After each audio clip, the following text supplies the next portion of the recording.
This week's sponsor, KR Couriers and Transport Limited, are best known as being a Northwest-based company who deliver newspapers and magazines for local news agents and superstores. You'll find all the information within the description. Please give them a follow. Thank you.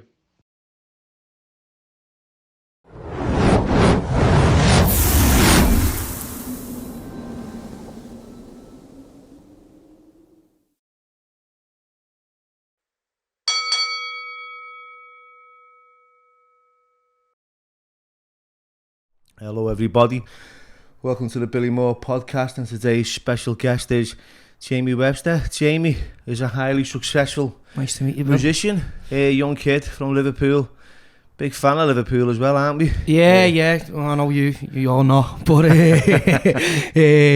yeah, obviously, you know, just the scouts are having a go on, you know what I mean, like we all were. But no, thanks very much for having me on, lads. Really appreciate it. Love your story as well, do you know what I mean? It's really inspiring as well, and the work that you do now with your brother, especially, really is how I first come about you, do you know what I mean? And yeah, it's boss, mate. Like I said to you on the way up, I'm walking in the shadow of our kid, and I said to you before, I phoned him about going out, and he turned around and said I'm busy, and I thought, you know what? That, right, I felt it. I did, mate. I fucking felt, you cheeky bastard. This is what went straight on, you cheeky what? Yeah. And then I thought, you know what? It's a great thing that he's actually got stuff in his life where he can actually turn around and go, look, I'm busy, I'm doing something, because over a year ago he wasn't. Let's get that right there. Right. So anyway, let's start from, how old are you now, Jamie? 27 now. So you're a young kid, right? Brilliant. Right, I can't remember what I was doing when I was 27. I was probably banged up. But anyway, that's another story. So tell us a little bit about yourself, where you're from, growing up, and what it was like. Yeah, so I'm from West Derby, Crocky area, depending on whether you're asking my mum or dad. But yeah, obviously, like, you know, I'm not one of these kids who, like, you know, a lot of people who do what I do in music sort of like to play on the fact that they've come from nothing and, you know, they're self-made and all this, but I'm not gonna lie, do you know what I mean? My ma and dad worked really hard, you know, working class family, you know what I mean, but worked really hard to give me, my brother and sister, the benefits that they never had, do you know what I mean? And I'm well aware that I'm more privileged than a lot of people in this city in the background that I've had. But what I try and do is I try and use the platform that I've got now to be a voice for the people who didn't have the privileges that I have. Do you know what I mean? And there's a lot of that in the city of Liverpool. Do you know what I mean? And for such a big city with such massive influence on, you know, the world, the European markets, you know, such a port that we've got, such culture, such entertainment, adversity all over the city. It's really wrong that there's so many people living below the breadline and stuff like that, and so a lot of my music that I'm writing is sort of not just about poverty, but, you know, working class life and how, you know, it can be boss at times, it can be shit at times, but also how it could be better if the people upstairs who run things let it be, you know what I mean? But no, it's been a boss journey, obviously. I just come up sort of through, I played in bands fucking, you know, since I was about, when I was like 11, 12 in senior school and primary school and that, I was into rap. I thought, you know, I was into gangster rap and thought I wanted to be a boy and all that, and then pleasure rooms and stuff like that sort of come in, and I was enthralled in that. But it was when I was about 13, 14, I got into like guitar music, you know, the Beatles, Oasis, the Lars, and I was fucking just blown away. And it was just that moment, I knew I was shite at footy. You know what I mean? Knew I was never going to play for Liverpool or Everton or even fucking Tranmere. So I thought, you know, this is boss, do you know what I mean? I enjoy this, like, this is like, I can be sort of a different person, do you know what I mean? And like, I don't know, I just felt like, it just felt like it woke me up every time I played the guitar, do you know what I mean? And I felt like I was at home, I don't know why. And when I started singing and writing, it just felt dead natural. And obviously, I was joining bands and that, but, you know, 15, 16-year-old kid who thinks he's Liam Gallagher on the circuit, you know what I mean? Like, we played gigs to fucking no one. People didn't come down, and we all thought we were rock stars before we fucking put the graft in, you know what I mean? And the band soon split, and I just started doing the acoustic stuff and going the match. You know, from 16, once I started working as a spark, I just wanted to go the match. My dad told me that they were the best days of his life, following Liverpool, fucking being with the lads all the time, going here, there and everywhere, seeing the world. You know, it was, he said that, you know, they besides having kids and stuff like that, they were the best memories of his life. So I always wanted to do it. And that's what I'd done, but I still played like the open mics of a Friday for a bit of extra change, do you know what I mean? Because you do go on the footy match nowadays, do you know what I mean? So certainly couldn't do it on my apprentice wages anyway, and it was better than, like, you know, I had mates who were jumping in the car with a few bags of Charlie, a few bags of weed and going out and selling it and stuff like that, but I was fortunate enough that I had music where I was like, you know, I had offers because I was a young lad who had a car at 17, so a few of the lads who were older than me down by ours used to phone me up and say, hey lad, bit of work there Friday, Saturday if you want it, blah blah. And I was always lucky enough that I was in a position where I'd say, I don't need the extra £100 lad, I'm earning that tonight going and singing in this boozer, do you know what I mean? And that was me match, that was all spent on the next day at the match, do you know what I mean? And then you'd be skint all week and you'd go again, do you know what I mean? But I was really lucky that I weren't like some of my mates, you know, who had to go down those routes. And like, you know, Liverpool FC started to take, like, go back a bit. It was like a few lads at the match started to see me playing in the pubs, and they said there's this thing for, you know, called Boss Night, and it just sort of, it's where all the match heads go after the game, have a fucking sing song, play some covers, play some of your own stuff if you want, you know what I mean? And that's all I was doing. And then it was only as we started getting successful, the Liverpool song started to creep in, and then the club got in touch, and fucking LA happened, and you know, I had a mad life for fucking 2 years, basically travelling everywhere. Liverpool travelled, playing fucking songs, like getting my name out there. It was some of the, you know, the best time of my life, following me childhood heroes, and I'm working with Robbie Fowler, Jamie Carragher. These are people who fucking I adored as a young lad. So I had a boss life from it, and I was still working as a spark at the same time. It was sort of mad. I remember coming home from America on a flight with Klopp and that the first time, and then I was rewiring a flat in Birkenhead the next day, and I was crawling under floorboards and fucking in the loft with rat shit and everything, and I was just fucking hell. But back to reality. Yeah, it was, but you know, it's a way that, like, that in the early days, like, young kids, I suppose, like, I was about between 22 and 24 when that burst of fucking, you know, people in the city starting to get onto you, and Everton fans calling you a cunt and stuff like that, you know what I mean? At the time, it was like, it was a mad sort of change in my life. I had, you know, from like the phone to just me mates phoning me to fucking BBC phoning me for a quote, Sky News, Sky Sport, fucking, it was mad. It was like, what the fuck's going on, you know what I mean? And thankfully my job and my mates, my family and all that just kept me dead ground. It was never a point where my head took off the floor, do you know what I mean? And started like, just started just doing what I wanted to do, you know what I mean, with the music. And I was like starting to write my own songs again, because I always writ songs, but it was disheartening, my entry to the music industry at 16, 17, playing gigs, no one being there, singing songs time after time after time, no one knowing the fucking words, do you know what I mean? It was like, it's hard to do. So you wrote all these songs, right, and no one knew the words, right? Yeah. Only you, but you were singing them and you were playing them, right? But now it's like they're becoming historic, aren't they? It's like people, see, on Sunday night, you know, obviously, you know, Liverpool won at Wembley. Yeah. Penalties. But your songs were played straight after, you know, the game ended. This is in clubs, you know what I mean? Yeah. How fucking incredible is that, mate? It's amazing, lads, you know, like, especially when you're looking down, like, places in your own city where you used to knock around and you go out on a bender and that, you know what I mean? And you'd stand in there and you'd hear your favourite songs and shit like that. So, you know, obviously around the Liverpool games, it's nice to see, you know, that like people think of me all the time as that sort of voice for LFC.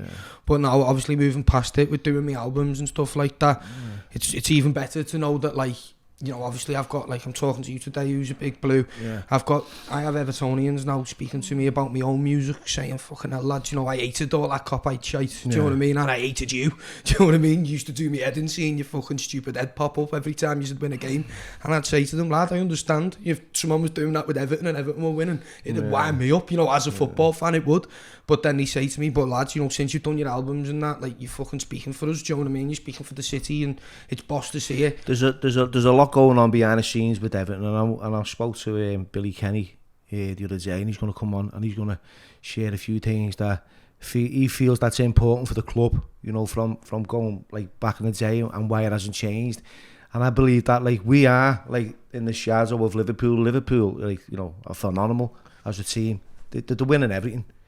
At the moment, yeah, it's a good spell. Do you know what I mean? But it's a tough one with Everton because, like, by right, in terms of, like, you know, your history's massive. Just like ours is, we were the two football teams in England, you know, for a long period, obviously long before I was born. And yeah, we were almost sort of on par for a few years, whereas, like, you know, we were both sort of not seeing any success, you know, like, blah, blah. Obviously, Jurgen Klopp's come in and we've done that. I think the problem with Everton, it's just been a bit of right, isn't it? I don't know. Well, I'm not that close to the club. Do you know what I mean? And like, you know, Bill Kenwright's obviously been there a long time, and I know a lot of people who were close to me. You know, really like have had the wits done with them. Obviously, you don't know what's going on behind the scenes. You obviously do, but I don't really know much about what's going on. To be fair, because I'm not a big follower. I just sort of, it's in my blood because of my dad and my brother's massive. And you're asking him who plays for Everton and he doesn't know. Yeah. Seriously, right? It's just how it is with him because of his autism. You go, who's that? What's his name? I don't know, but he'll watch it. Yeah, and if the ball goes in the net, he cheers. And he cheers. That's it. So it's great stuff for him, and he enjoys that. And he's a big. He's bitter as well. Is he? Yeah. Does he not like me? He doesn't know you, Jamie, but he will do. And he'll pop out. I'm a big fan of him anyway, if that makes a difference. Oh, he's great. But yeah, you know what struck me before when you were talking about because it's odd, isn't it? You knew from an early age that you wanted to be a musician. Did you have anything like any musicians in the family? Anyone play songs all the time that you know that you kind of like thought this is something I like to do? I've never had a proper musician in the family. I was told my great granddad used to play the banjo, but he was also a doorman. He was also fucking worked on the docks. But you know what I mean? Like as they did back then. He died at 94 when I was about 6 or 7. So I never had any of that influence from him. You know what I mean? My ma or my mum, if you're watching, always wanted to play an instrument. And she tried to learn herself a bit of guitar when she was younger, but like I said, she never had the opportunity that I did, you know, with her background. And she always wanted, like, it was her who made me go to my first guitar lesson when I didn't want to go at 6 years of age. Do you know what I mean? And, you know, I didn't take to it early on, but, you know, my mum's a big music fan. She's always played, you know, Paul Weller, David Bowie, bands like Squeeze, you know, Genesis and stuff like that. I was always, the Lightning Seeds, you know, more locally. I was always listening to music and like always like big into singing along and dancing. You know, when you're a kid, you're doing school plays and that. I was always dead animated in them. And, you know, like I don't know, I've always loved being a bit of an entertainer. I've always felt at home when if I've got a bit of an audience. I don't know whether that's just being a fucking show off and a big-headed cunt, do you know what I mean? Or whether it's just like, you know, a natural thing, but... No, it's a natural thing because I believe that like warms your spirit when you're doing something that's going to benefit other people and you can see, you know, the cheer and the warmth in there. Yeah, it's you feed off the energy. It is the energy. The energy is incredible. You know, I used to love, but I still do, doing what I do, you know, and seeing people changing and thanking you for it. But sometimes like I feel like an imposter because of the history that I've had, you know, the background that I've come back. You see, sometimes I judge myself and go, fucking hell, Bill, you know, you were a bit of this and you were a bit of that growing up, and you know, how can you going forward like be an inspiration to other people? And when that's only down to my self-esteem and my when people offer you affirmation, you say you're all right, you Bill. For years I heard I was a cunt, I was a fucking this, I was that. So when you tell me I'm all right, it's like it's unfamiliar. Now it's not. You know what I mean? I feel I'm quite okay with if you're not. Yeah, sure. But not in an egotistical way. You know what I mean? Of course. But the thing is, it's testament like to that, you know, and you always will be your own worst critic. That's just human nature. I am my own worst critic. You know, I hate listening to myself. I hate watching myself. Like if I do a vocal take and someone tells me it's really good, I'll turn around and go, you know, let's do that bit again because whatever. You're always your own worst critic. But the difference is being able to like accept where you've been, what you've done. And like, you know, you're using it for a positive way now. So never, like, I mean, just talking to you on a personal level, forget the cameras and the fucking everything else just across the table. I always say to people, like, you should never, like, don't ever put yourself down and never like say that like, oh, you're an imposter. Like it's just because you're already losing then. Do you know what I mean? You're already losing. You're there for a reason, and the people who you're working with, they rely on you, and they're better off for working with you. Do you know what I mean? And that's like something that you've always got to keep, without becoming egotistical. You've always got to keep that at the forefront, that you do matter and what you're doing matters. Do you know what I mean? Yeah, I think that like I could be, I could be dismissive and say, oh yeah, it's just music, I'm not asked about it, it's just a song at the end of the day. But I've had people come up, like you say, it's not the easiest thing to accept when you are quite critical of yourself, but I've had people come up to me and say, look mate, I was in a really bad place mentally over the past couple of years, blah blah blah. I listened to some of your music, it gave me inspiration to, like I've had people like, and I don't mean to sound egotistical in any way, but I've had people tell me, your music saved my life, your music's done this, your music's done that. When people are telling you that, that what you're doing actually matters. Do you know what I mean? But when you initially get told that, right? Yeah, it's horrible. You don't know how to deal with it. It's the worst thing in the world. Even now, if someone tells you, you're fucking smashing it, aren't you? You're doing really well, lad. I made up for you.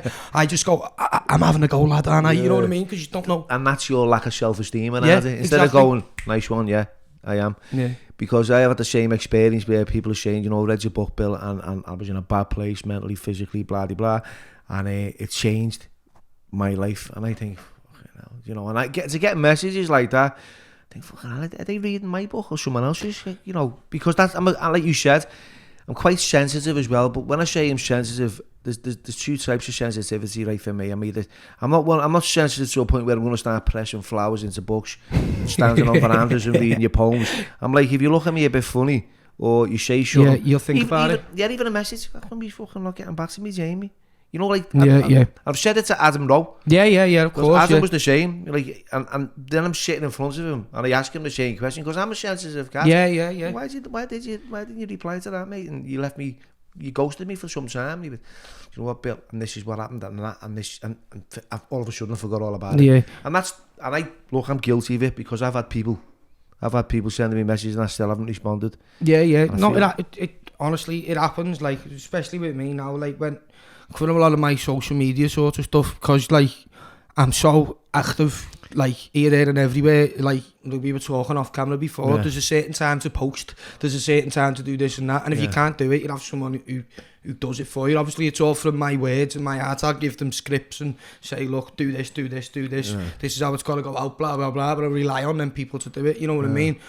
But like in terms of like messages, fucking hell, if I get my phone out now in there, I've got 241 unopened WhatsApps. Do you know, like 300 emails, messages. It's like my phone's a piece of shit, by the way. I've bought a new one, I just need to set it up.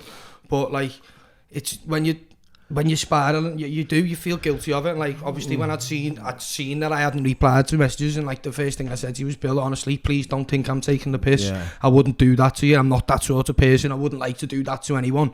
Fucking especially I was doing press ups in the background. Especially when you're that fucking big lad, you know what I mean? But like honestly, like it's the last thing I'd ever want is to just personally disrespect anyone. I like to think of myself as a nice, approachable person, and that's where we identify our sensitive side. And that's where I'm coming back to. So, when like people are telling you, like praising you and giving you positive affirmation. What about the times when they go, oh, you're this and it's not this and it's not? Have you ever does that attack? Yeah, I've been defeated by social media comments many times over the last, like I say, like over the last 4 years. I remember, like, obviously football's a very big sort of divider in the world, you know what I mean? As you can, in this city, there's some people who even still now will not look at me sideways because of me relationship with Liverpool FC, even though I'm writing songs about growing up in working class Liverpool and fucking ways of and means of making things better and asking questions of the government who shit on us 24/7. Do you know what I mean? In my music, I'm speaking for these people regardless of what footy team they support, whether they grew up fucking next to Goodison, next to Anfield, in Manchester, Glasgow, Leeds, Nottingham. You know what I mean? If you come from a certain type of background, you'll resonate with what I'm writing about. So it more feel, I've had people, regardless of what I'm writing about and how I try and represent myself on a musical term, literally come out of the woodwork and say, look, this kid's a little divvy, do you know what I mean? Any Everton fan who supports him, blah blah blah. And mate, don't worry about it, mate. I said the same thing yesterday. Yeah, it carries, but obviously in the early days as a 22, 23-year-old lad, you know, like, you know, you're not trying to hurt anyone, you're just going out and enjoying yourself. Fucking hell, I was a Liverpool fan. Anyone in the right mind who got offered to do what I was doing. Or Dooney going from Everton to Man U. Yeah, but, you know, it was...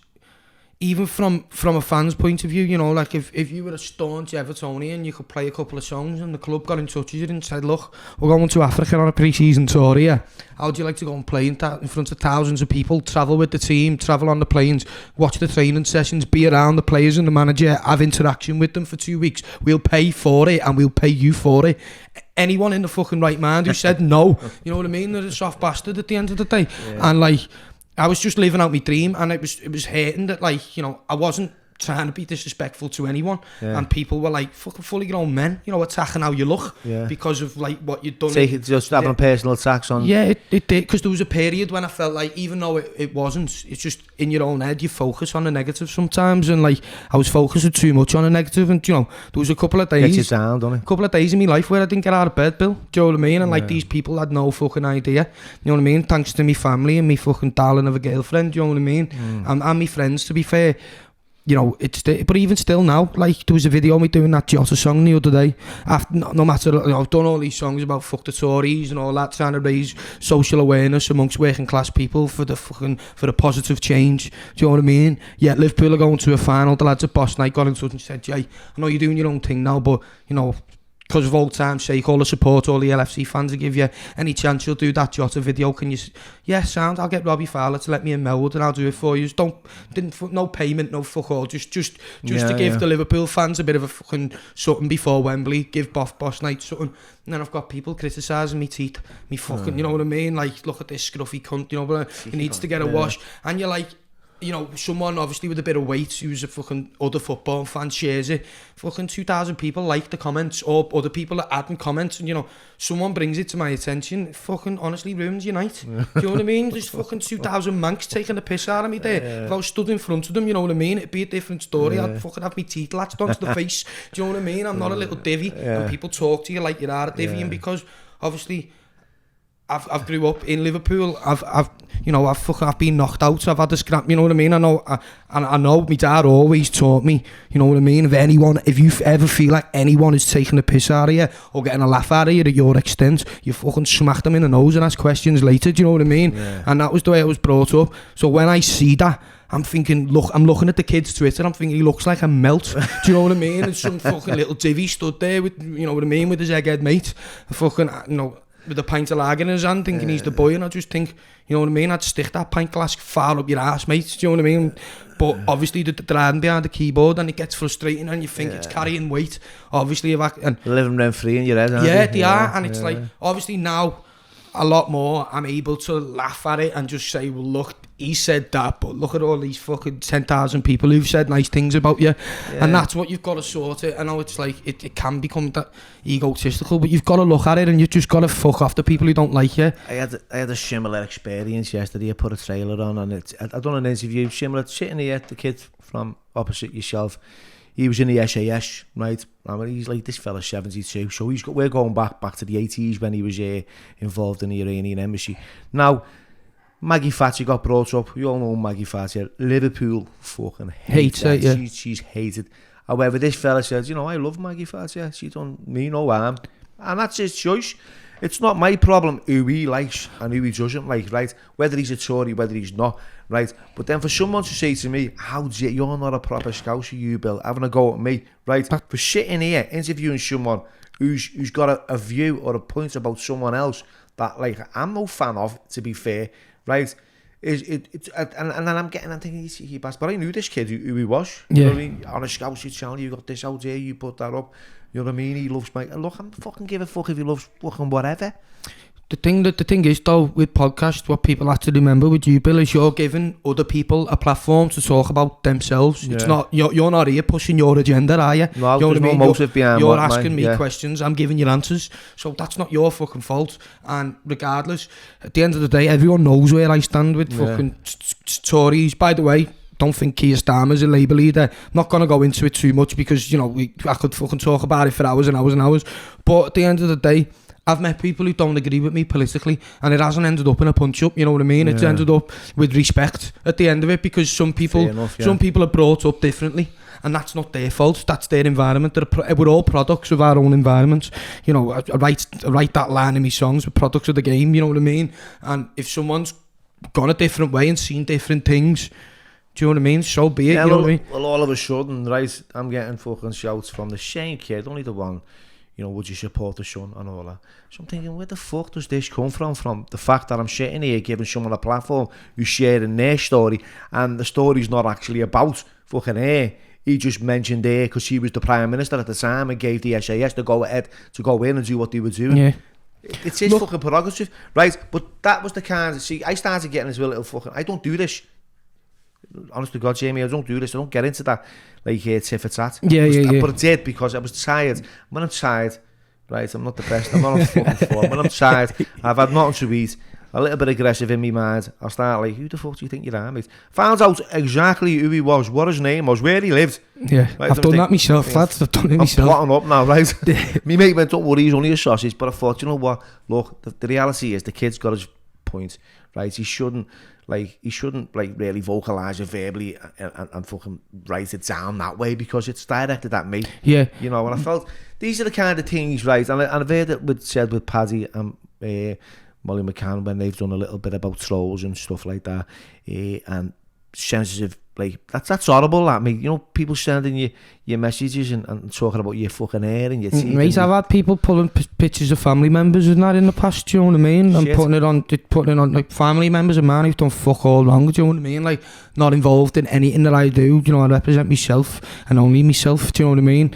And like, you know, I'm not speaking for my family. I might not have the same views that, you know, people in my family have, do you know what I mean? But you know, like, you see pictures of, like, it's just, people are just horrible. And like, the thing is though, Bill, it's like, they have that say that social media can be a great place, it can be brilliant, it can do unbelievable things for people, but it can also be one of the nastiest and vicious places in the fucking world, because the simple fact is, no one would dream of saying what they'd say to your face, you know, even if they did have the disagreement with you and he didn't agree with what you done and he were man enough to bring it up, I guarantee you that they'd do it in a much more diplomatic way than what they have on Facebook. You know, fucking hard, but you know, they might say to you, look, Bill, you know that post there, mate, what was all that about, lad? And that's fair. That's fair, because it gives you an opportunity to say, well, look, mate, you know, I asked him to come on and talk about this, that ended up getting brought up, blah blah blah. You know,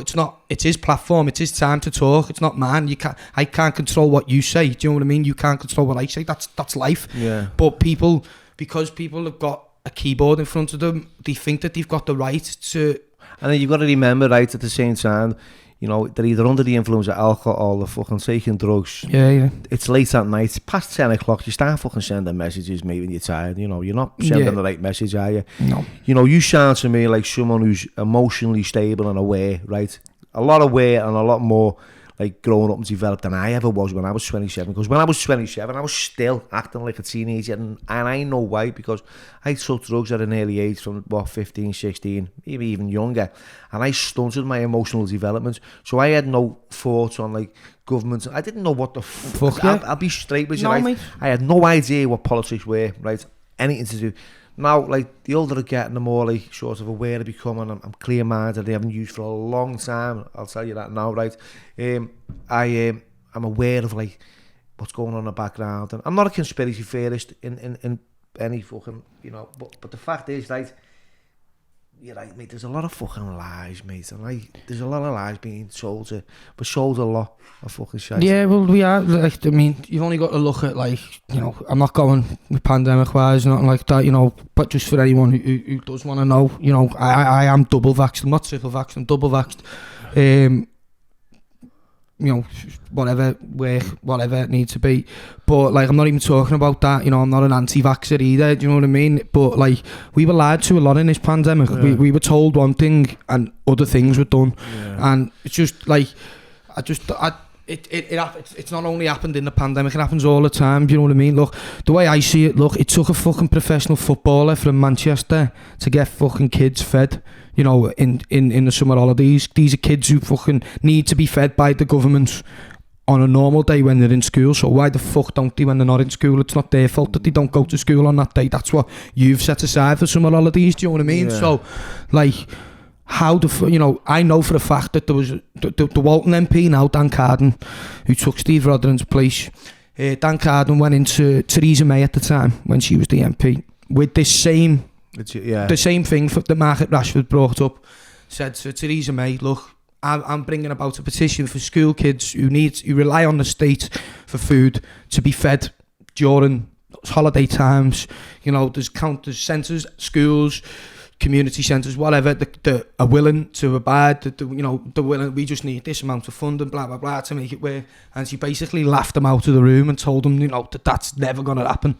Now, it takes these are the people who should be doing it. It takes a professional footballer to knock down the door, a public petition. That's my phone, ringing, yeah, sorry, very unprofessional of me, but it takes all that to make, basically for the government to be guilt-tricked into feeding the kids. Do you know what I mean? And it just thinks, where's the fucking humanity in that? It makes no sense to me. Like, I do a lot of work in the the Florence Institute, the Florey.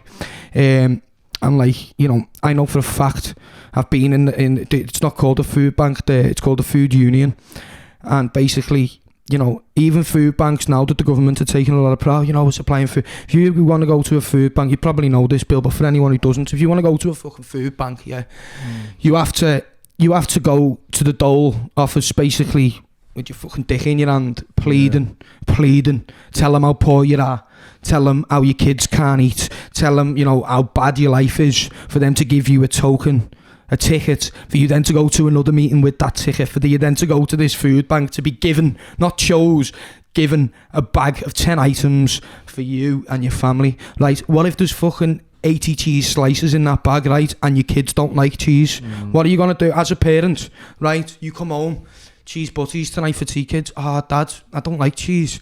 I know, son, but that's all we've got. Do you know what I mean? What about your pride as a parent, not being able to, for your kids not to be able to have an opinion on what they like and what they don't like? It's fucking 2022, Bill. You know what I mean? How can anyone in the fucking right mind let that happen? You know what I mean? But what the Florey do? The Florey do is they take £3 off families in the area. Not just in the area, in other areas as well. It's open to £3, and for that £3 they subsidise another £22 worth of food. Yeah, so it's like you get like a token for like 25 quid's worth of whatever, and you get to go to the fucking food union yourself, and you get to choose, like going to a shop, but a very, very, very, very, very cheap shop, an affordable shop for people in that community. They rely solely on contributions from donators, people who support them. Do you know what I mean? The Tory government give them fuck all, and they're not the only centre. There's the L6 centre, do you know what I mean, who were very, very similar. There's fucking centres all over the country and all over the city with doing stuff like this, and it's down to there's one in the Vale now that I've seen a community shop, and you see them outside queued up, and it's all done and supported by the good arts of good people. Do you know what I mean?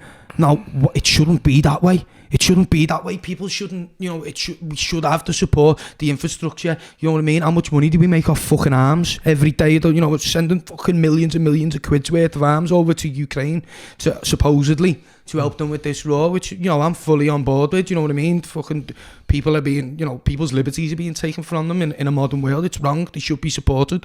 But yeah, we can do that at the drop of a hat. Do you know what I mean?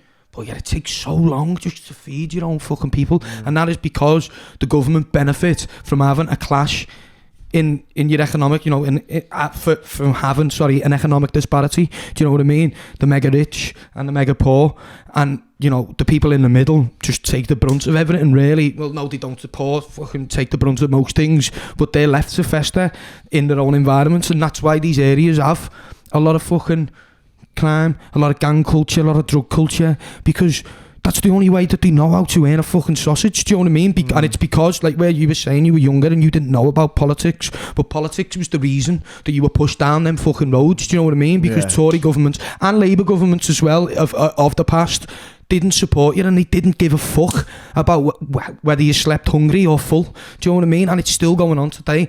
And I just think there's, we like to, we consider ourselves not only as a city, as a nation, as the UK, as England. We've got all these people proud to be British. Do you know what I mean? We're like a fucking economic fucking force in the world. Do you know what I mean? We're the business language of the world.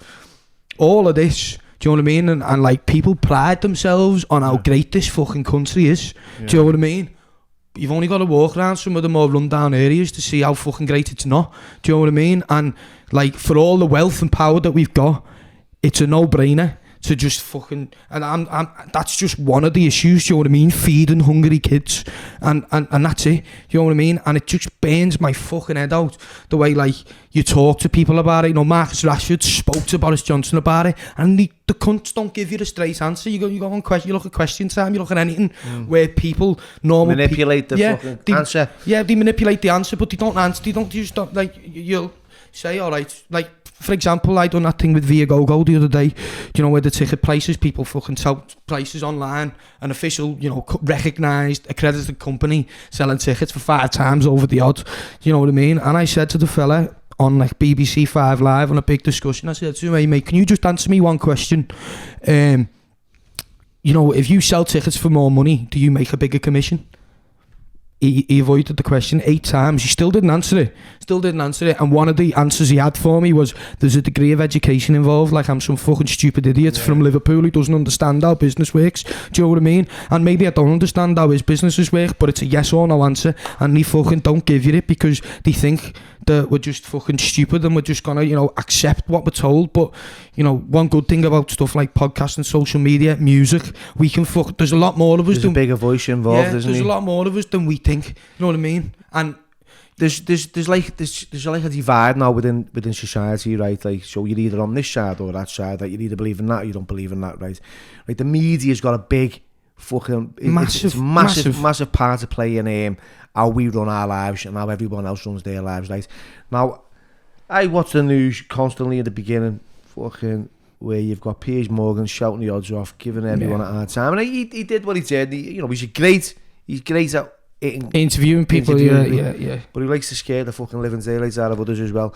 But at the same time, right, I've seen that agenda go from that, right, and I've watched it, and everyone else has the arc, right, where it's focused on that. First, right, I'll tell you what it was about. It was about the Russians for a while, you know, that got poisoned. They were on the news for months. Yeah. Fucking months, I don't know why. Right, they were on the for about 4 months, just them two. And then it went from that to Brexit, and from Brexit, where is that gone? No one's even mentioned that No, it's fucked. Straight on to COVID. Then COVID, now it's Ukraine and fucking Russia. Yeah. Now, there's 2 sides to every story, isn't it, with Ukraine and Russia. It's just a fucking weird setup, right? You've got the likes of Palestine that are not getting a shout out. You've got this country, Ukraine, now getting bullied by a fucking a superpower. You know what I mean? And we're like, what? Fucking, I'll tell you what, we'll pull the purse strings on that, we'll pull the purse strings on this. But the thing is, it's all used as leverage. So like during COVID, you couldn't get a fucking hospital appointment. People have probably got cancer and don't know about it because they can't get in because COVID. Do you know what I mean? Yeah, no, COVID was fucking terrible. I lost an uncle as an after effect of COVID. Do you know what I mean? Like, I lost the same. An uncle, yeah.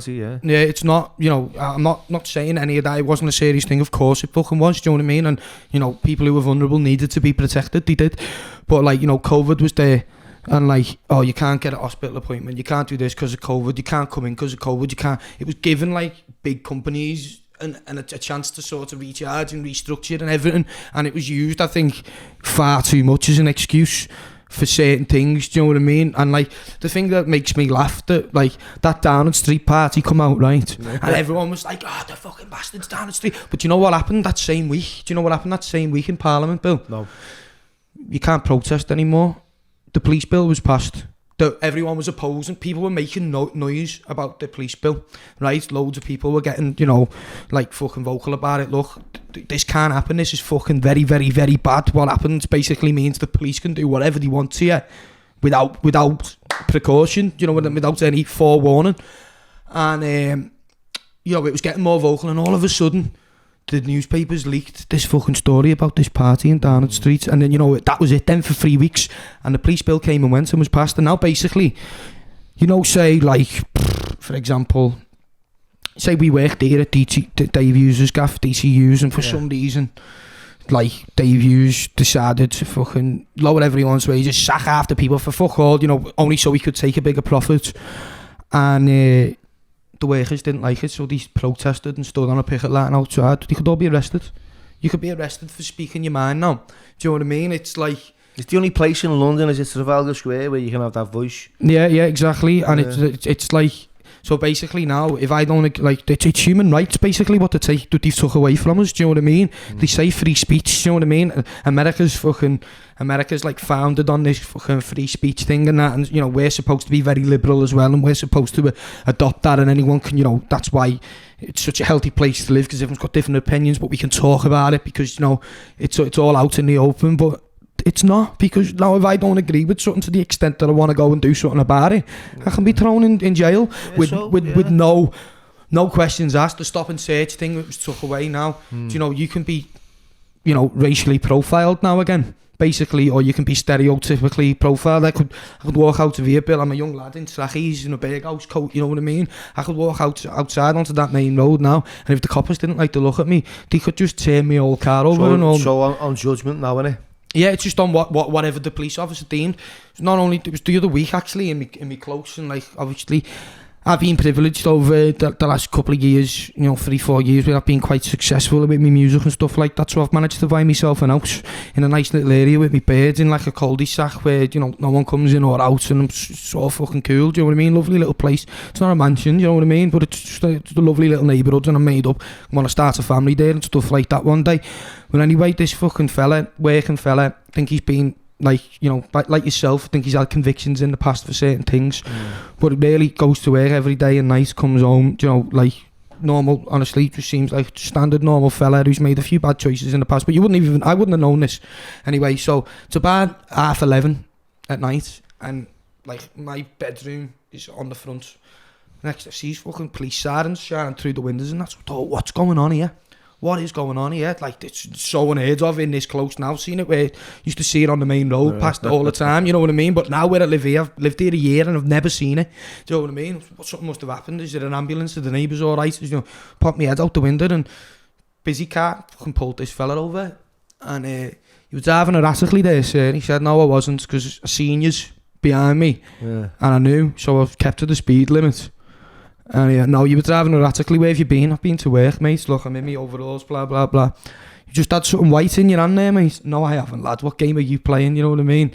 And we heard the full conversation. It was right outside my house. Are you known to the police, sir? And he went, you know I'm known to the police, mate, because you've ran me plates through. You've got me name. That's why you followed me all the way home. You know, sir, can you answer the question, please? Are you known to the police? Yeah, I'm known to the police. What's your name? Blah, blah, blah. Yeah, what were you known to the police for? It tells them all of a sudden, right, sir, searching the vehicle. He went, oh, your tune's changed, mate. Like, do you know what I mean? What's all this? Do you know what I mean? I'm not getting out my car, mate. And they tried to get him out of his car and he couldn't. So they fucking phoned for backup. 3 more cars turned up for one fella who'd been to work, right? So they say, right, we say, ends up getting him out of the car. And he starts shouting, help, they're hurting me. So all the fucking albirds out the street run out. One of them went, and he went, one of the busies, fucking get back in your house, you old cow, to the woman. Yeah, you're messing. And she went, fuck off, I won't. You know what happened to George Floyd? She said, so I was crying, laughing upstairs. It was like fucking the best fucking, you know, yeah, it was like proper watching telly, do you know what I mean? But like, I was screaming to get out my birds going, Jay, if anyone sees your face, if that copper, you know, he wants to just fucking stay away. I wanted to get out because it was just all wrong, Bill. And the fella literally had his knee on the fella's neck in the road. Yeah. Drags him with 3 other bits. You could hardly move him, you know what I mean? It was funny, like, you know what I mean? He was just fucking sat and gets him in the car, turns the car over 3 times, Bill, finds nothing. Finds not a thing, right? His wife now comes down to the street crying, what's happened? He's like, love, I've been to work. They fucking, you know, he's shouting all up. So next thing they go, right, all right, we're breathalyzing you. Do you know what I mean? They search him, find nothing. Breathalyzing you then. Go ahead, breathalyze me. Breathalyze you, blows in, nothing, negative. I've been to work. I don't know how many times I've got to tell you. Right, we're going to drug swab you. Do the drug swab him, 20 minutes, wait for the swab, come back negative. You know what they say? This has been going on now for 50 minutes. He's been sat. The road's blocked with busy cars. People who else have had to park up the cars at the end of the street and walk to their houses. Right.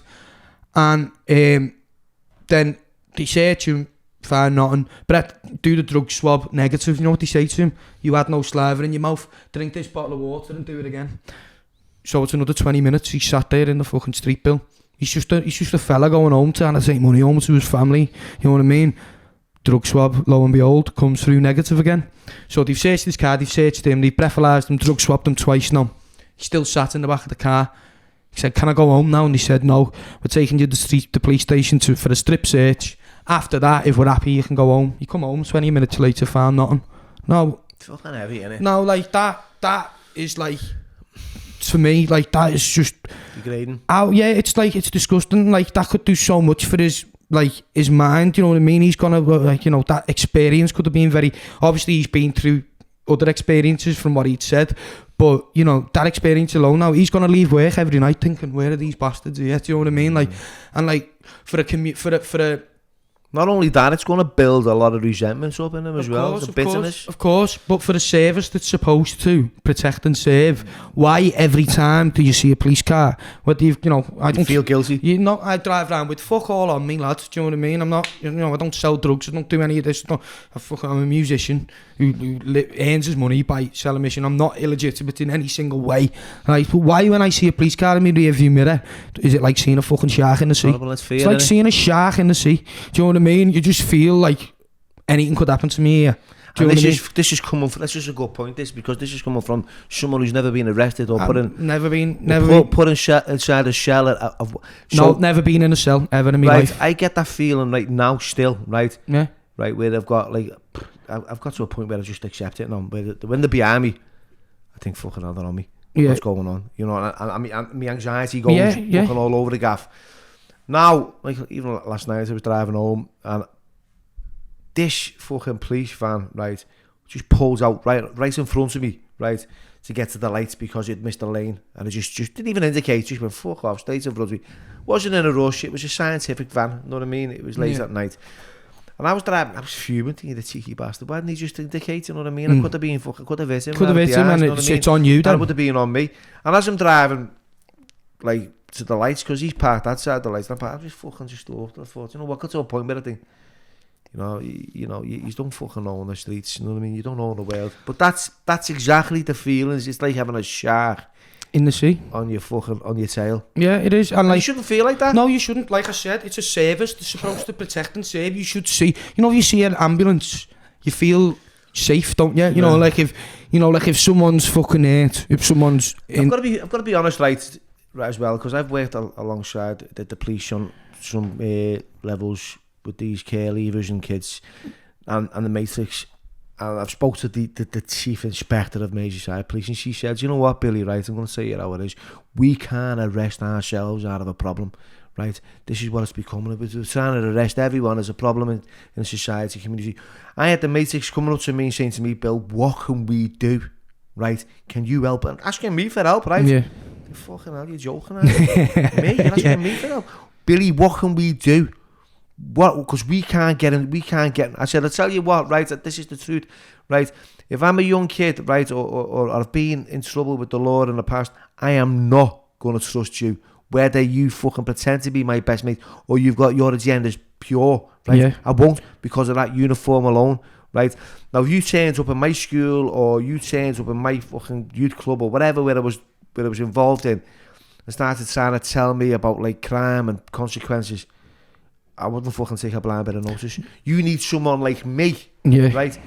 Who's been there on the streets that the kids can trust and develop a relationship and have that rapport where they're going to trust you in a place where they're going to tell you things that, you know, they've been groomed or they've been involved in county lines and you don't want to be involved in that type of stuff. Where you don't feel as if they're going to tell you something and then you're going to grass them up, because that's what it's a grassing culture that we live in. Yeah, it is. A whistleblowing grassing culture, you know what I mean? Yeah, it's just like, I'm not saying, look, I know some police officers, you know, from like, you know, whatever, like, I've got, you know, some lads we used to go to school with whose dads were coppers and they were fucking dead nice fellas, you know what I mean? They used to play footy in the same teams as them. But you've got bad apples in every basket. Yeah, they'd stand on the line, you know, and like fucking, you know, like, I know of a copper who like, he got these lads broke into his car and robbed a few bits, but he knew from around where he lived, and he didn't know he was a copper, but he knew who they were and where they were. He's seen it on the CCTV exactly who it was. Now, by luck, but he could have, you know, come down with all his colleagues and made things worse. But you know, he jumped out on them one day and said, fucking get everything back to me. I know it was used. Give you a chance to get everything fucking back to me and pay for the damage to my car. Do you know what I mean? And he sort of like, you know, because diplomatic. Yeah, diplomatic, because, you know, by all rights, you know, by the letter of the law, he could have pursued that, you know what I mean? But, you know, what the thing is, like you say, there are people who are just power mad, and that's half the problem. You get some fella who probably got, and I know it's stereotypical here what I'm gonna say, when you get fellas who did, you know, he weren't one of the popular lads in school, you know, he might have got a bit of shit for whatever reason or whatever, and they have a resentment towards a certain type of lad, you know what I mean, or a certain type of person. Yeah, but these shades, don't they? It's like you know, it sticks. You put you in a pigeonhole, and you know, you're tired with this chain brush for year after year. Now for example, I've changed my ways, and like I'm like so seeking out redemption. And I'm trying to be a benefit. Well, I'm not saying, I know I'm being a benefit to my community, being a benefit to my family. I'm not bringing the past into the present and continually doing what I was doing. I was driven by a fucking addiction that was like, it was economically, it was socially engineered, right? A drug that was, I believe, back in the early 80s, it was like fucking, it exploded in Liverpool. It was sent here for a reason, like, yeah, it was like a silent bomb that started, that no one heard, bang, no one heard the boom, but it just shook out families, it shook out communities, it robbed fucking people's lives. Now, I was in that mix of a young kid, and it could be anything, like it could, I was fucking struggling with me dad in the background that I was growing up in, so I would have been, if I was living in a fucking village, I'd have been a fucking sound drunk. That's the way I wanted to do. I wanted to escape from fucking reality. I didn't want to face the atmosphere. It was you cut the atmosphere in our house with the razor blades. It was horrible. You know, I never had no one knocking at the door for me because I was so embarrassed and ashamed of having a friend and seeing it. It was horrible, just that way growing up, right? And then when this drug has landed, and yeah, it's been, you know, people have told me it's been socially engineered, and you know, it was there for a reason, and I believe it is, because it quietened a lot of fucking things. In a time where, you know, obviously I wasn't around, but in a time where unemployment was at an all-time high, you know, like people were living fucking from day to day, you know, in this city, do you know what I mean? And, you know, what would have been a problem for the government then was for all these people to come together in a positive way and fucking, you know, really bring the questions to the door of them and you know push for change and campaign for change, maybe even riot for change, do you know what I mean? Like, I'm sure people were at the point where they would have been at the point where they were ready to do that, but you know, this drug, you know, just let them just phase off. It's like like, mate, it's like prison. Yeah, right? It is, right? The prison, like, staff, and I've spoken to them, and I've been on the receiving end of fucking institutions all my life, most of it.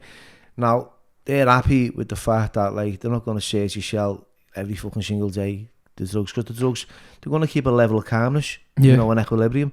You know, you're not going to be a fucking underpaid, right, screw going into a highly volatile fucking prison environment and start throwing the eyebrows at the lads who were fucking like some tough cats, fucking some big hombres, and you go, right, you're not doing this, because you're going to get fucking hammered and battered.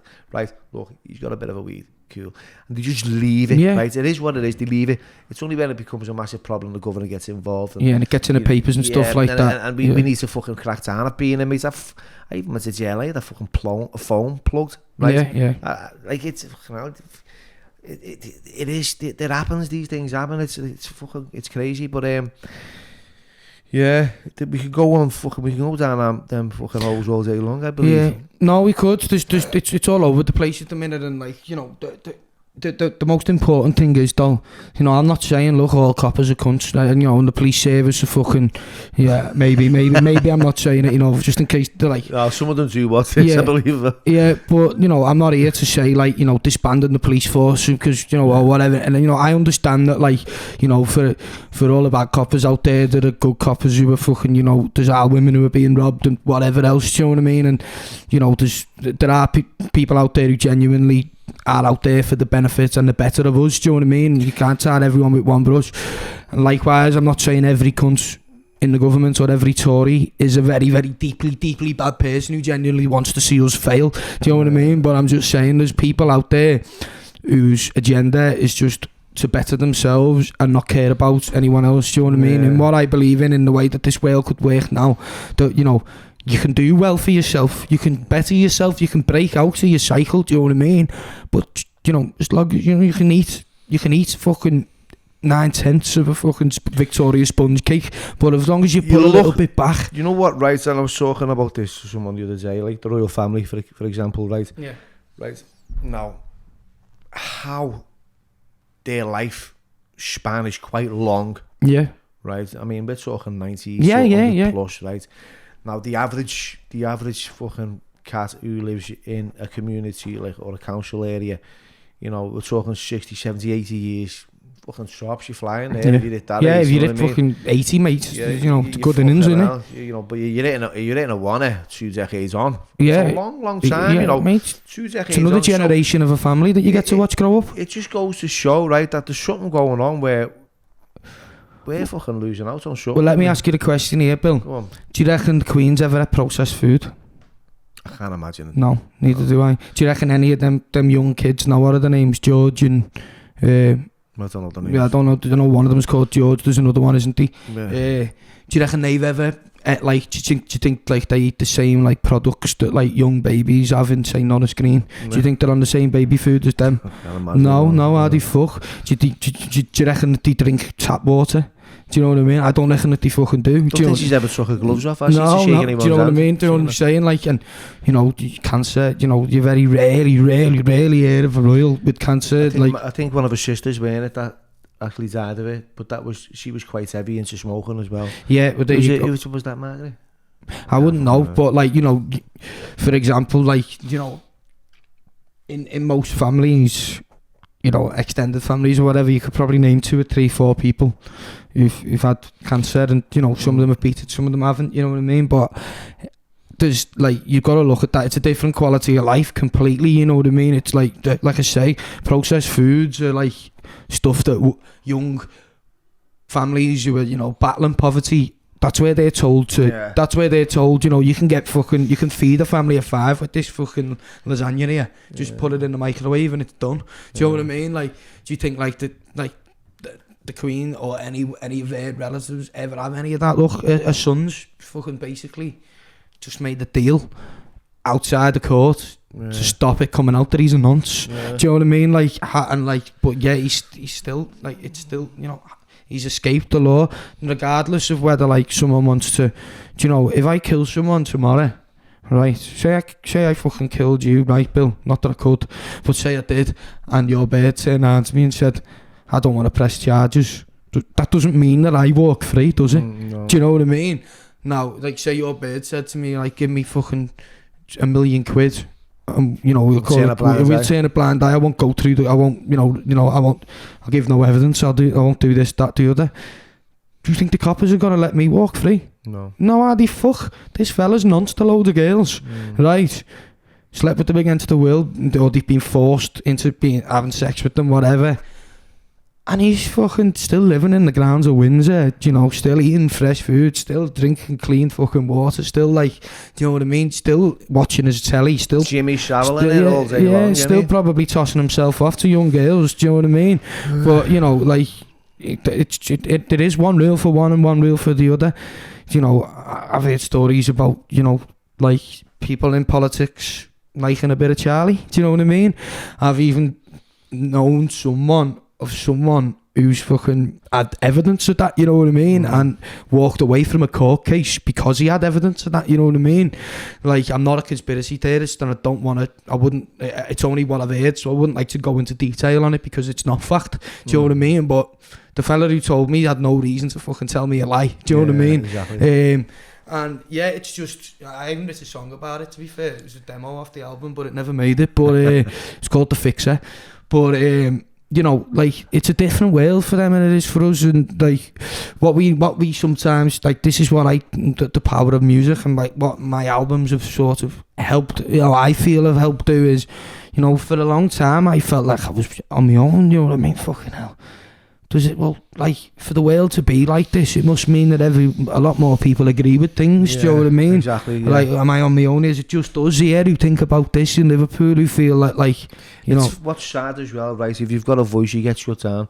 Social media, Instagram, Facebook, Twitter, they all block cancel culture and stuff like that, but like, you know, when I play my gigs in Newcastle, and I'm stood there and there's 1,000 people screaming fuck the Tories, fuck austerity, fuck this, fuck that, and you think, well, hang on a minute, there's not no, and they're probably being sat at home over lockdown thinking, fucking hell, you know, is it just me who thinks like this? And then all of a sudden you go to this gig and there's fucking 1,000 of you and you meet mates and you go, fucking hell, you know what I mean? We can tackle the problem. It can be done. There's more of us than there is of them. Do you know what I mean? And like people need to be, like, working class people need to be aware of the power that they hold. Do you know what I mean? In being like a working class, we are the common denominator. Do you know what I mean? There's more of us than there is any in the world. Exactly, do you know what I mean? And we just need to we need to believe. We need to realise what we are and what we've got and how we can influence what happens. And just have the confidence to do it. Do you know what I mean? And and you know how it comes, lad? It comes through a little conversation. It comes through speaking to your mate about, you know, like, people think, like, you know, like, especially in Liverpool, there's almost a too cool for school culture. Do you know what I mean? Where it's like, I'm not getting involved in that. They look like a load of bulls, or fuck politics. They're all fucking knobheads in size. Yeah, most of them are. But you can change that. Do you know what I mean? You can get normal fellas who represent you in them rooms to speak for you and change, and fucking, you know, if you really believe in and you really want it to change, you can. Do you know what I mean? And like, I fucking fully believe that, like, if we all, like, fucking linked arms a little bit and asked a few more questions, do you know what I mean, in the right way, rather than just go, you're a fucking sorry twat, blah, blah, blah, blah, you're a cunt, you know, because which is what we like to do, and which is what you'd feel like doing, because we're angry, we're emotional people, do you know what I mean, especially Scousers. We wear our hearts on our sleeves, and, you know, it's probably, as much as it is a praise, it can also be a downfall for us, because we're too emotionally invested that we don't get our proper arguments across. But if we just talked about it a little more amongst ourselves and got things in place that, you know, where people from different areas could talk to each other, and then we could actually have a fucking strong argument and go to people in Parliament and say, well, look, all right, you're asking us out, you're saying you can't change it with your influence.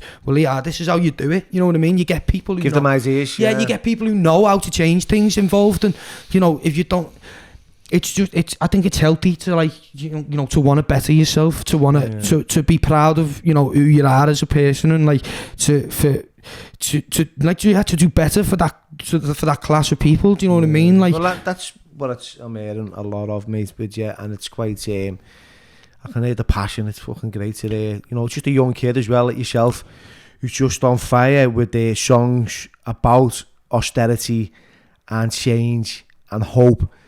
You know, going forward with your music career, what are your plans now? I just want to do what I'm doing on the biggest scale possible. Do you know what I mean? Like, I love, like, music is fucking, like, me. Do you know, like, from minute one when I get up in my house, I don't watch the telly, I don't watch the fucking news. I might watch a bit of Netflix when I get into bed. Do you know what I mean? To turn my mind off. But I live in music, do you know what I mean? I get up in the morning, I put a new album on that I've never heard before, do you know what I mean? And as I'm doing my fucking dishes or having my cup of coffee, I listen to it, you know what I mean? And, like, I love it. So I want to play music for that reason, you know, because it makes me feel fucking so happy, and it makes me forget about the things that, you know, do make me angry or whatever, and my stresses and whatever. But at the same time, I want to bring as many people together as possible, all over the world, all over the country, you know. And, you know, if like, that can bring about some sort of positive social change in my community and or others, if it can do that, I'm not trying to change the world, do you know what I mean? I'm just trying to put it as I see it and let people know that they're not alone. But if positive social change can be brought about by it, that would be fucking unbelievable. Do you know what I mean? It could be more than I ever dreamed of. Do you know what I mean? If I know that there's young kids being born in this city who are going to have a better background than some of my mates, do you know what I mean? Who've got better opportunity. Look, mate, I've got 3 mates in jail on them encroach chats now. One of them's 24 years, one of them's 14 years, one of them's on 9 years. Got another mate who's in jail for something else, do you know what I mean? I've been to fucking Old Course round the corner on visits. I've been to Strangeways on visits, do you know what I mean? And not all of them, but people in certain situations, in these situations, they haven't known nothing fucking different, Bill, and I'm sure you can testify to that, mate, you know what I mean? And that's the thing. if we can fucking have kids growing up knowing that they can get out of that by doing this or that, or fucking, you know, you can pick up a guitar, you can play footy, you can fucking throw a pair of boxing gloves on, you know what I mean? It doesn't always have to be academic stuff, do you know what I mean? There's so many fucking avenues and alleyways that fucking young people can find themselves in. Do you know what I mean? It's not a classroom.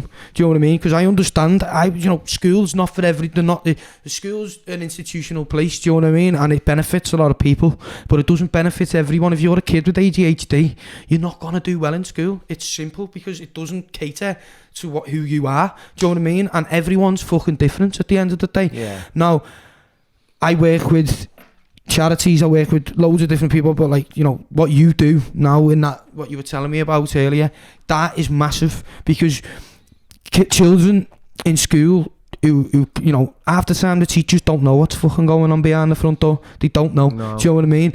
And they can't relate to it because they've never lived in that life. Now, if you know, you can speak to kids and you can see it in them, you will be, because you recognise your own straight away. Do you know what I mean? I know for a fact, Billy, if you sit down with a young lad and you take a look into his eyes and you speak to him and you get a gist of his attitude, you can probably guess that his background's one of three things, maybe. Do you know what I mean? And that, or maybe one of three things has happened in his life. Yeah. Do you know what I mean? And you can relate to it and you can fucking tell him. You say, look, lad, I went the long way around. Do you know what I mean? But now, you know, I'm doing this, I'm doing that, and you can fucking do it. You just gotta, like, it makes such a fucking difference. Do you know what I mean? And like, we can really, like, just by, you know, sort of coming away from old tradition that this country's built on. Do you know what I mean? Like, some of the laws in this country are fucking ancient. They were brought about in the 1800s and 1900s. The world's fucking changed.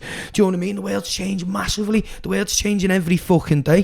Do you know what I mean? So, like, if we just like ignored our fucking, you know, our aristocracy and our fucking, you know, being stuck up and true to like the British tradition a little bit, you know what I mean? If we were a bit more liberal and a bit more European with certain things, you know, there was institutions funded where, you know, we could identify a kid who's not going to excel in school, and school's going to be an oppressive place where he rebels and where he learns how to fucking, you know, do other things. Do you know what I mean? If we can get him out of that hub and get him into another hub where he's with people who are like him, and with people, more importantly, who understand him and who don't just see him as a naughty fucking kid, who sees him as a troubled kid who can fucking, you know what I mean, Bill? Yeah. Like, it's there needs to be a lot more, not just in the city, in the fucking country, in the world, institutions that are funded, and like, not, you know, it's not rocket science. Do you know what I mean? And also the kids who are in the school who can benefit in the classroom, they're going to be able to concentrate a lot more, and they're going to be able to do a lot better with these kids who, you know, through no fault of their own,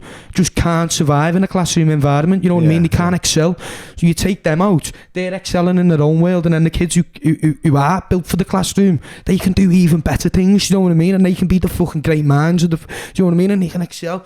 But it really needs to start from, you know, the top grassroots, down. The grassroots, but the top grassroots are enabled by the people at the top, giving them some fucking money. Yeah, it's got to be like both ways. Yeah, it has, and it, like, you know, that's how anything works in society. Yeah, because I get it, mate. It's fucking hard work when you're trying to. Like my bird, for example, no one could tell her to do fuck all. Do you know what I mean? She was a naughty kid in school. Teachers told her that, like, you know, her attitude and like the like her fucking. Like the way she was with authority was going to be her downfall, and, you know, that she probably wouldn't get out of anything. You know what I mean? She wouldn't get anything out of life really. But, you know, I think she's done a master's in law now. She's doing a master's in law, just finishing it, and she's going to be a fully qualified solicitor, all being well, in 2 years. Do you know what I mean? Well done, kid. So there's, you know, like, but she learned in an office environment through working in law firms, on the phone, speaking to people, finding out, you know, different ways of working in, volunteering in law centres for like families who need legal aid, you know what I mean, giving them advice, seeing what sort of, you know, seeing it firsthand to really to visualise herself there, rather than a teacher saying do this, do that. No, you know, I'm not saying, you know, school's a great place for a lot of people, but for some people it's not, you know. And I had a kid the other day. Really upsetting, to be honest. I'd done a meet and greet in phase 1 of it was part of like the album thing, and like, you bought this album from this link, you do a meet and greet, and I'll sit down and talk to you. And I met loads of people that day, and it was boss. Some people come in at the right time where I had half an hour with people, you know, like just me and him on the table. Anyway, a fella come in, built like Huey was, the lad. His dad fucking looked like a fucking solid fella and that, and his son looked like he was on the way to it. As soon as he walked in, I said to the lad, "Fucking hell, lad, you knock me! Look at the size of them arms, kid. Fucking I wasn't giving you any shit, lad. You know what I mean?" And I could tell he was a bit within himself, and like, there was something not quite right there, and I spoke to him, and I could see that he wasn't really engaging with me. So I wanted to sort of broke down. What do you do, kid? What do you like? Yeah. Oh, I love the I love the army. I want to be in the army. Now, I don't really agree with war, but for me to say to him, "Oh, don't be in the army. It's the fucking Queen's fucking." Fuck that. No. If you want to do that, kid. Well, you could be. What do you want to be, lad? Do you want to be a sniper? Do you want to be an engineer? I wouldn't mind being an engineer. I love planes, though. I said, well, why don't you want to be a pilot then? And he went, I'm not bright enough to do that. I said, how old are you, lad? He went, I'm 13. I said, who said that you're not bright enough? Well, in school, I said, look, lads, fucking hell, mate. No, don't let anybody tell you you're not bright enough to do what you want to do, lads. Yeah. There's people who've got fuck all in school who are doing a lot now. Do you know what I mean? I said, mate, it might just be the fact that, you might leave school at 16 and go and join an army college, and you might learn there. Do you know what I mean? You might need, there's a different avenue for you, kids. And honestly, son, I said, like, don't that thought, you're already defeated. Do you know what I mean? You need to, like, you need to know, like, that you can do what you want to do. You've got to at least try, lad. You can't just cancel yourself out and say, I'll be an engineer, but I really want to be a pilot. The most important thing in life is that you do what makes you happy. And there's so many people in life that don't. Do you know what I mean? Because they just think, I need money, I need this, I need that. And by the time they found out what they like in life, they're settled in a job with a family, house, kids. And, but like, really, they could still be in a good position if they took a bit of time when they were young, but they're not aware of that. It's what the government and what this system of life tells you. Yeah, you leave school, you get a job. Or you go to uni. That's it. You know what I mean? Like, that's the. If you find a job, you're lucky. If you find a job doing what you don't want to do, you're a lucky boy. What the fuck? Do you know what I mean? That's not life. Do you know what I mean? It's not. It should be, what do you want to do? You know what I mean? If you find a job doing what you want to do, you're lucky. But so I said to this kid anyway, lads, don't fucking take no notice of any of that, lads. If you want to do something, find out how you do it, read into it, find out how you can make it happen, son. And anyway, his dad sent an email to me manager after it and said that, he had, ADHD, autism, and I think it was Asperger's, and he found it hard to communicate with people, and, he was always put himself down, and he said, his son really, really took to me, and he'd never seen, I don't know the lad from Diddley, I don't know how he is with his dad, mum, his mates or whatever, but his dad said, like, that just saying that to him has made him, change his perspective. And now he shouldn't have to have a meet and greet with a singer that he likes to find that out, which is what I'm saying. He should be getting that. He should be getting told that from fucking 4 years old. Yeah. Do you know what I mean? And like, it's all about, like, positivity. And I don't mean to sound like one of them fucking hippies who says like fucking, the world's fucking all ran on this and that. But like, like, genuinely, if you're playing footy with someone and someone puts a bad cross in, you say, fucking hell, lad, what the fuck was all that about, lad? That was a load of shite. I'm fucking front post, not back post or whatever. Yeah. The next cross that they put in, the chances are, if you tell them that, they're going to be like, they're going to overthink it. Whereas we say, lucky lad, next one, lad, you'll get it. You know what I mean? Keep putting the balls in, lad. Affirmation. Yeah, come on, you can do it. It's like, it's just all about like letting, especially with youngsters now, because there's so many kids who are just dehumanised, and it's, to quote Stephen French, dehumanised, desensitised, rushed. Do you know what I mean? But it's true, because they're told from the minute one that, like, big shout out to Stephen French. Big Stevie. But like, it is right. That will in the cage. Yeah, that will in the cage. Fucking, he's a big hero of mine just because of that. You know what I mean? Like, fuck, I don't know him as a person, not know what he's like, but some of them quotes are fucking legendary, aren't they? You know what I mean? Fucking legendary. They're just memes now, man. They're fucking classic. Funny enough, I know of someone who worked in Walton's Yug, and had to assess him when he first went in, and the nurses come and say, you're okay, blah blah blah, and she was a big fan of him. She asked him if he was okay, and he said that he was physically, mentally, and spiritually well, and then shut the thing. And that was it. Do you know what I mean? She was like, sound. And she said he was sound. He knows who he is, like, you know what I mean? But like I say, but he was right in the sense that you do need to like tell, if they do younger kids who are, maybe what you do, Bill, do you know what I mean? We do need more people like yourself who've been there. And there's, you know what, right? As you're talking about like people who've got platforms like that, like Steve, and there's other people who've got platforms that are promoting stuff that they feel is going to be a benefit to our city, our fucking city. Yeah, exactly. Right, but at the same time, right, the fucking toxic in the thinking. Right, I'm not going to mention no names. He knows who he is, and he watches this fucking podcast, and he just chats loads of capers. But the reality is, right, if he changed his mindset and had a positive outlook, like yourself and like myself, in that way, and stop fucking jumping on everyone else, and I'm worried about what they're doing, and just focusing on like delivering something positive without diluting it. Because this is what happens. I'm going to say to you, right, I've got this plan, this idea, and we're going to do this. We're going to change people's lives. We're going to give them the opportunity to move forward. We're going to tell them that they can do this, and we're going to build them up, and I'm going to nurture them, right? I'm going to tell you that, but at the same time, I'm going to fucking call him out, and I'm going to call him out. I'm going to incite violence, right? When I'm trying to promote positivity at the same time, I think it doesn't fucking work like that, and sometimes I think to myself, I fucking shake my head and think, I wish this fucking kid would fucking get a grip of his own fucking thought process and settle down. And I believe truly that if he did, he'd be fucking flying in that way. And it's just sad, you know what I mean? Yeah, it's one of them things where, like, if you want, like, people think that, like, showing, like, inciting violence to bring about change, because don't get me wrong, I'm not against, like, in terms of, I'm trying to word this right here. I'm not against, like, for example, if you had a problem with the government or whatever, like, obviously the Toxteth riots in the 80s and stuff like that, that was, the people of that, they fucking needed that, you know what I mean? They stood up for they stood up for themselves. In that sense, sometimes it's the only way out, but, like, to talk about it in a way, like, on a positive platform, to talk about it, like, whilst in the midst of trying to do something positive, people are going to get mixed signals, and it's not going to do any favours. That's exactly what's been happening on, like, a lot of social media at the moment. I'm seeing it, and it binds me up. And I said this before we started the podcast, I feel like, if I jumped on something and started shouting the odds off, I'd get loads of fucking views, because people love drama. They're attracted to drama. Yeah, right? Yeah, of course they are. I've got some great content, mate, some fucking fabulous stories. I mean, some stories that I just think, wow, I've got a story. I know I've got a story, mate.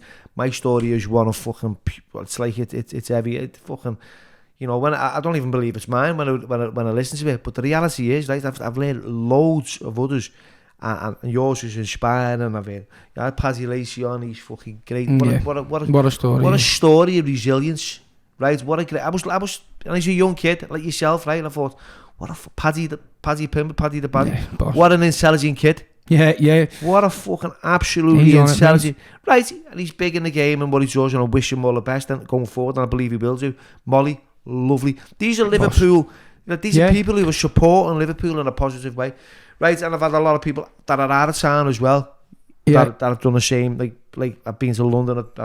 I've interviewed a lot of different other people, and it's fucking just great to have a nice platform where you've got a positive audience. And once again, I thank everyone who subscribes to this channel, and all the positive comments. It's very rare that I get a fucking someone who's been a dickhead and shouting the odds. It's nice to be nice at the end of the day, people. Do you know what I mean? Like, it doesn't help your day being nasty to someone, and it certainly doesn't help the person's day. Do you know what I mean? If you want to like what we've been talking about a lot here today, is if you want to bring about change and you want things to be better, the way to do it is to just be a human being about it, you know what I mean, and talk about it. There's all them people you've mentioned there, Paddy Lacey, Paddy the Baddy, Molly McCann, all people who make the Jazza, all people who make the money off fighting, but when you meet them and sit down with them, I haven't got a bad word to say about anybody. They wouldn't put anyone down in order to put themselves up. Tony Bellew. Yeah. I've met